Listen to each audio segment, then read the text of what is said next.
Welcome back, Gundam guys and Gundam gals. Patrick Great here from GGInfiniteNews.com, and today I'm happy to bring you the review of the HGUC RMS-108 Marasai from the Unicorn anime. So I've really enjoyed all the kits from the Unicorn line. I've built everything except for I think the Loto twins, but everything else I've built at least once. All the Gero Zulus and Rizels and everything, I've really had a great time with it. And of course the Sananji, which is one of my favorite suits. So I really think the Unicorn line is a fantastic series, and I highly recommend anybody who hasn't gotten any of them yet to go out and get a couple of them. And one piece of exciting news from my channel, Robert184 has been so kind as to post some of my videos on his website, GundamReviews.net or Gundam.tk. So go check out his site and definitely support his channel. He does some amazing reviews on almost all the lead suits, so follow the link below to check out his stuff. So taking a look at the box, I've got a pretty cool image of the Marasai up here on front, with one of its weapons flying off here, armed up with a pretty cool looking beam saber. Along one edge we see a front and back shot of the painted kit, some story information about the suit. He's a little under average height at 17.5 meters, but he still looks pretty menacing. On the opposite side we see a pose shot up on an action base. Some panel-lined and painted details there. How the beam weapon changes into the beam saber. And next to the Zulu there. So looking pretty cool with the finished painted artwork. We have a 4-color A-plate with a nice gray, kind of a weird salmon-y pink color. I haven't seen this on a kit before, so it's kind of a unique color. A little bit of green here for the commander's antenna, and clear yellow for the two beam saber blades. We have two B-plates. B2 here has parts for the lower legs, the shin armor, and the thighs and stuff. And B1 has parts for the head, tops of the feet, and joints and things for the elbows, as well as the beam saber handles here. And these both are in a light green, sort of like a Zaku green, a little bit darker though maybe. The C plate is a really dark forest green. Parts for the shield, the bottoms of the feet, the chest, shoulder pads, waist armor, thrusters, and a few other things. So he's got some pretty big feet there. Alright, and one last plate, for the Feyadeen Rifle, the F plate. This kit is about 7 years old, and this is the only new inclusion for the Unicorn version, so that's why this is separate. Everything else is from the original Marasai release back in 05, I believe.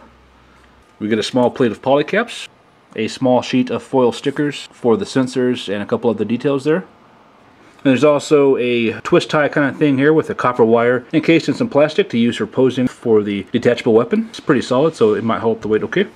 Taking a look at the manual, we have a nice finished product shot here on front with the Marasai being painted and panel lined and everything, looking really cool. On the back here we see some action poses and some more product shots here of the completed and painted mobile suit. Now I'm pretty sure this is called the Feyadeen Rifle or something. I'm not real sure of these new armaments it has. And this is the Sea Serpent. From what I can tell on a couple different sites. If that information is wrong, let me know. Like I said, I can't find too much of this Unicorn variation here. Anyway, looking pretty cool there. Of course, there's a painting guide if you want to paint it yourself. Pretty nice splash page in here showing off another action pose. You can hide the beam saber handles behind the shield there. Here it is, and then from the anime. And some more detailed shots of the Sea Serpent and the backpack. And here's a lineup from the episode 4 suits. We have the Zaku 1 sniper type. What is it? Is it a Rickdom? One of these guys for these older kits here. The Delta Plus, the HGUC Jesta, and the Unicorn Banshee. So a lot of cool suit lineups there. A quick shot of the suits in CGI with some story information. And the standard 3 or 4 pages of instructions how to put everything together. Nothing too complicated, I'm sure. Taking a quick look at the plate guide, everything looks like it's being used, so no extra parts except for on the polycaps. Alright, so let's start taking a look at the parts and pieces. First up are the feet and legs, of course. These are some pretty bulky lower legs with some decent articulation, a little over 90 degrees or so there at the knee. The foot itself can move around a little bit. It's kind of hindered by the side skirts here of the foot armor, so you get some decent amount of side-to-side movement, quite a bit of forward and backward, and a little bit of spin. And the feet are pretty impressive as far as the part separation. The thrusters down in here, these two pieces are separate, and there's a third piece for the thrusters itself, and also on this side the thrusters separate. And just all in all, for an older kit, this has some amazing part separation with some good detail molded here and there, and it would be pretty easy to paint up if you wanted to, with all these parts being separate. So yeah, definitely a good design, good part separation, and nice colors as well. Kind of a Zaku type color scheme. I like it a lot better than the pink and Pepto-Bismol color of the other Marasai. So some decent articulation, some great construction, and some good heft too. These legs are pretty heavy, so they definitely feel pretty solid. Next up, of course, is the waist unit. Pretty simple construction. Front skirts and back skirts move together. You can cut them in half if you want them to, but you won't get too much articulation out of it anyway because of the piping that goes across the waist here. So it can only come up so far on either side. The side skirts are also mobile here on a polycap joint for each one. There's no extra articulation in the hip joints. These are solid, so they stay in place with no extra movement. So the color scheme down here is mostly the dark green with a little bit of gray and the salmon color splashed across with the piping. Some good detail and some nice recessed areas and raised areas as well. Alright, so next up we have a pretty simple chest unit. 2 light green pieces surrounded by 2 darker green pieces. The shoulder joints are able to swivel out from the chest unit a little bit, and the neck is also able to swivel back and forth some. No other articulation in the plastic. That's all. Everything else is solid. Some decent detail here and there, and panel lining opportunities if you wanted to take them. And of course, a backpack plugs in here to the back. And that's pretty much it for the chest unit. So, like most of the Neo Zeon suit designs, the arms are asymmetrical here on the Marasai. This being the left arm, we have a large spiky shoulder pad there on top. A little over 90-degree bend at the elbow, and some decent articulation there in the hand, of course. It can also swivel just below the shoulder joint, and that's pretty much it. Again, some good color separation here, dark green and light green, with a little bit of salmon there splashed in, and the gray around the joints. The right arm is simple by itself, just with the attachment peg here on the outside for the shield to attach to. Otherwise, everything else is pretty much the same. Some good detail molded into the plastic here and there, and some good panel lining opportunities if you want to take them. Alright, so the head is up next, looking nice with the good color separation. The dark green discs inside the light green plastic there. Hoses wrap around either side of the face. And of course you can choose to add a sticker for the mono eye down inside there if you want to. The only problem that I really have is the center piece there. You can tell in the mouth that the seam line is running right down the center.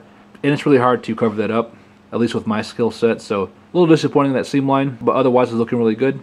So overall, I like the design of the head, the exaggerated length of it, the unique shape, and the oversized antenna. Alright, so looking at the weapons and accessories, starting with the backpack here first. It's a nice chunky backpack with some good detail here and there. All of the colors are represented here as well, the dark and light green and the salmon color for the hoses. When compared to the box shots, the thruster is a little underwhelming as far as the color scheme goes. There's a lot of painting going on with this box shot, so don't be fooled by that. The thrusters would be pretty easy to paint since the outers are separate and the 3 in the middle are on a same piece there. So I think if you had the time and the wherewithal to do so, you could make them look pretty nice. But straight out of the box, they don't look too bad. Next up is the elongated shield here with a break in the middle for some decent posing. Pretty simple color scheme, just the dark green plastic here.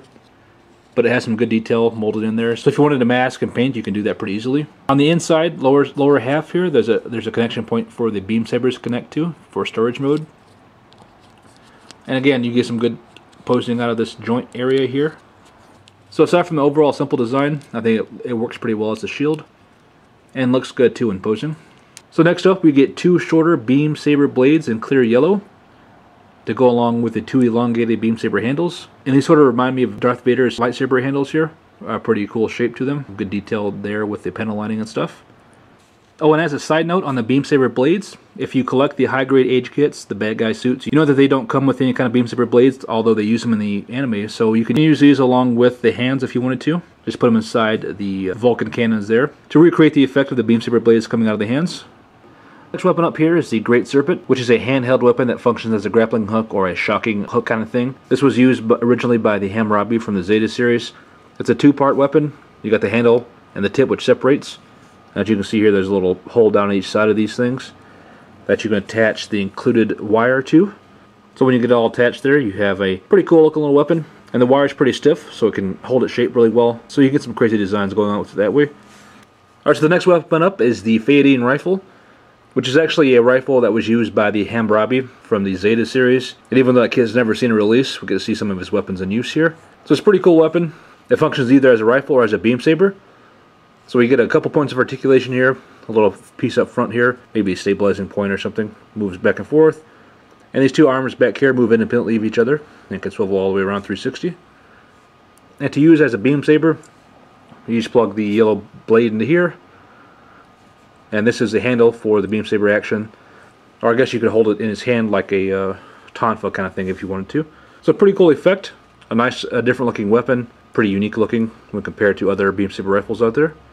Looks a little silly as a beam saber handle though. Quite long, more like a javelin kind of thing. So not too effective as like that, I wouldn't think, but looks pretty cool nonetheless. Alright, so I'm going to go and wrap up part 1 of the review here. I'll be back shortly with part 2. I'll take a look at the completed mobile suit and give my final thoughts on the kit as a whole. So thanks a lot for watching.